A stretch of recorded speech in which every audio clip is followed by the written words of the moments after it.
Starfield is slowly, over the course of the next few years, is going to transform into a complete overhaul Star Wars mod. And in its essence, we are in the very beginning stages of seeing Star Wars in Starfield. So let's take a look at the very best Star Wars mods you can get for Xbox right this moment. We have some really exciting mods to check out that you're going to love. It's only the early days, so there's so many Star Wars mods to come, and we'll be covering it in its totality as we see it transform into what we think it can be. If you get anything out of this, come along for the journey. Let's get into it. Starting us off with a bang with the Imperial Armament Star Wars Weapon Replacer. This is the first Star Wars weapon entry into this series, which replaces 9 vanilla weapons. So it is a reskin mod, but it also does add a lot of the blaster sounds to some of the weapons. And what it'll do, will change the Side Star into the RK3 blaster pistol, the Urban Eagle into the SE14C blaster pistol, AA99 turn into the TL50 heavy blaster rifle, the Beowulf to the DLT19 blaster rifle, which can be equipped with a scope,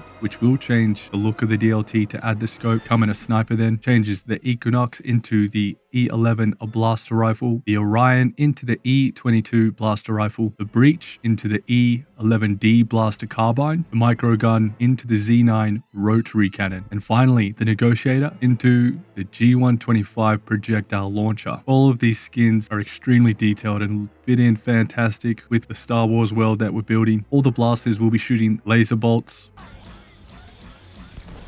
So getting these skin replaces with the sounds really starts to add a ton of realism to the overall Star Wars mod builds that we're getting. This is an absolute must if you're trying to build out a Star Wars themed Starfield. So one tip though, if you are having issues and you're not getting the sound but you're getting the guns displayed, then what you'll need to do is uninstall the mod and then reinstall it, and that should fix that issue. However, if you get the issue where the guns aren't even displaying at all, as in the skins aren't showing in the actual game, that means you'll need to increase the load order for this mod. Just throw it up as high as possible, and keep in mind to disable any other weapon skin mods. They will conflict with this. So for example, if you have the Blackout Drumbeat skin, for example, make sure to disable that. If you have sound issues, make sure to delete Imperial Armament and then re-download it. And then we need to just make sure that the load order is correct. In this case, when I installed it, it puts it down the bottom. I'm gonna hit X and then just throw it up the top. And there might be a better spot, but me, I'm just chucking it at the top.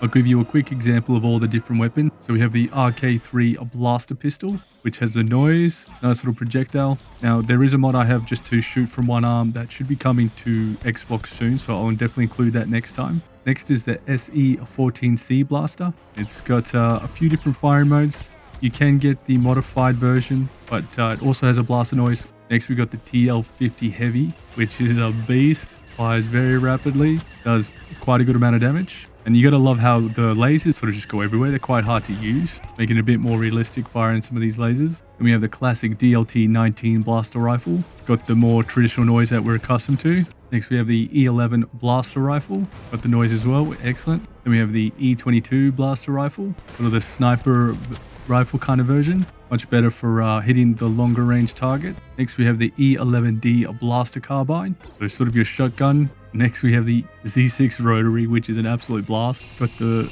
blue rounds, the blue laser, ionized, whatever you call it. And lastly, then we have the G125 projectile launcher. This is great. It fires a nice straight sort of rocket. And there you have it, all the different weapons. Really supercharges the experience, and definitely got to check this one out. Let's keep moving. This next mod is great for a bit more of a realistic atmosphere, and it is called the Grand Army of the Republic Star Wars Clone Trooper Conversion. It's a full conversion to replace all the UC personnel with various clone troopers. It will fully replace the spaceship, the helmets, the backpacks of all the different UC personnel, so keep in mind that if you're running this, you will need to switch off any other mod that changes the textures of any of the UC personnel. And an absolute requirement for this mod is the Star Wars Armor Pack. And make sure that the Sniper 9 Star Wars Armor Pack is first before this mod. So if I scroll much further down, you'll find the Grand Army of the Republic. So make sure that comes after. Excellent thing about this mod is that it will change the UC Police to the Coruscant Guard, UC Marines to Clone Troopers, UC United Security to the 212th Division, and so on. So it pretty much will map out all the different UC personnel and switch them to the Grand Army of the Republic, which is a really immersive mod. Moving on to the next mod, the Star Wars Astromech mini bot, which introduces 2 different versions, the iconic classic and what looks to be R2A3. However, these reskins look superb, very well detailed, and we really start to get a feel of what's to come in the future where R2D2 is following us around, because with the help of another mod called SKK Stalkers and Followers, which we will cover in another video. However, the link will be in the description. If you get the SKK Stalkers and Followers, you are able to walk up to these and recruit them to follow you around. Now, they can follow you around just like any other followers would. However, it is a little bit glitchy, so they will teleport when you get too far away. However, if you fast travel to your ship or in other locations, they will be there with you. And it's particularly nice where you can get them onto your ship and get them to wait there. You can pretty much, at this point, travel the known universe with the R2D2s and the variations. In order to locate R2D2, you'll need to head to the Volley system, then Volley Alpha, and head to the iconic city of Neon. Then head over to the Ryujin Tower, into the elevator, and you select the second option, Tranquility/Drone, and this is where you'll find them. Moving on to the next mod, which introduces the Rebel Scum in what turns the Freestar capital into the Rebel base. And the mod is called Freestar Rebels, and it is an excellent reskin mod that will turn on many of the Aquila Guard, Militia, and various other characters and citizens of the Freestar Collective and transform them into the iconic Rebel faction. It really gives you that feel that mixes really well with the Aquila structural aesthetic. Very good blend, and certainly fits right in with what is going to be an essential Star Wars mod going forward. Skins are excellently detailed. Huge selling point of this mod is that all the different outfits do come with the body morph, so it means that as your character gets taller or bigger, or however you construct them, these skins should morph to the body, which is superb to see because a lot of the reskins mods do not come equipped with this kind of terrific functionality. So you should not see any clipping with these uniforms. There is a note on this mod though, they did not change the first officer and mercenary outfits because they are some of the best looking in the game. That's a good call. However, as you can see, Aquila City transforms in an instant to reflect in a much more Star Wars feel. Moving on to the next mod, which adds the chosen one himself. Darth Vadar outfit arrives with an extreme detail and a cape that has some good physics, but author does note that physics on the cape is still being worked on. Do note that this has no morph as well, so this won't be particularly good if your character is extra tall or large. There will be clipping. However, the level of detail, and for being one of the only few Darth Vader mods out there, this is fantastic to see. We are really just waiting on some lightsabers and some of the other Star Wars weapon mods to really kick this up to next gear. If you'd like to access this, just download the Star Wars Darth Vader outfit mod and you'll be able to craft the armor set from your industrial workbench. An excellent mod to add to the collection of the Star Wars universe. Next, we have the Star Wars Bad Batch Echo armor, which introduces very nicely detailed recreation of the Bad Batch Echo character from the Clone Wars TV cartoon series. Comes with a complete kit of helmet, armor, jetpack, and of course pants.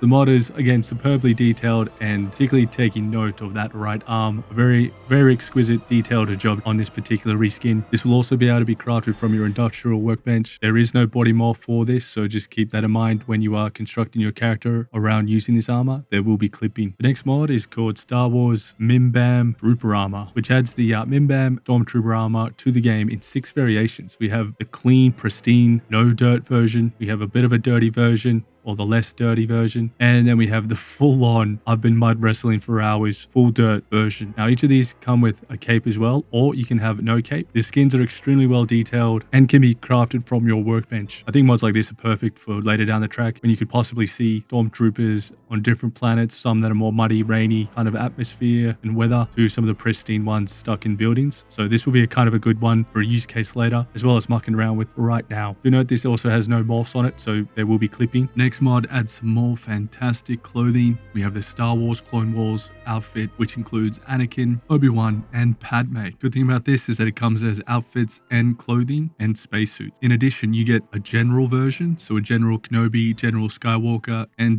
Padme Genesis, which can all be crafted from the industrial workbench. Now, the general base suit version comes with a legendary trait as well as 3 perks that you could completely customize using something like the new legendary effect or the legendary module recycle mods. I believe you'll be able to mix and match your legendary perks on this armor. However, let's take a look at the General Kenobi. This is the outfit that Obi-Wan Kenobi wore during the Clone Wars. Very nicely detailed. Then we have the General Skywalker armor or clothing. Of course, Obi-Wan's Padawan, again worn during the Clone Wars era. And then Padme, Amidala. They all come with their very own fitted jetpack. So you will be able to throw a jetpack and get around quite nicely. So the design is for normal size characters for the most part. So being very bulky or fat character, there will be clipping. So keep in mind, this is not a body morph. And this next mod is classic. It has the Lando Calrissian outfit, classic, superb, brilliant Lando. You can run around trying to hit on Princess Leia if you want. The outfit can be crafted from the industrial workbench. It does cost some exotic resources. So keep in mind, this will come at a cost. So there's two parts to the outfit. There's the body outfit and the cape. Both of the parts offer little protection. You do get a 15% bonus to your persuasion chance, which makes sense. Good old Lando, the silver tongue. That only applies when you're wearing the complete outfit. Do note that this mod has no body morphs. This next mod is small but remarkable. Adds another 5 Shore Trooper armor variants to the game. It includes the Assault Shore Trooper armor variant, the Heavy Shore Trooper armor variant, Officer, Specialist, and Squad Leader. All of these can be purchased at your workbench. The mod does not have any body morph, so do keep that in mind. Extremely well detailed. Another excellent mod here to add to the Star Wars collection. Thank you very much for watching. If you get anything out of this, consider liking, subscribing, commenting. Let me know what you think about some of these mods. You can let me know what mods you'd like me to cover, or if there's anything on your mind, just drop it in the comment. Thanks again, and peace.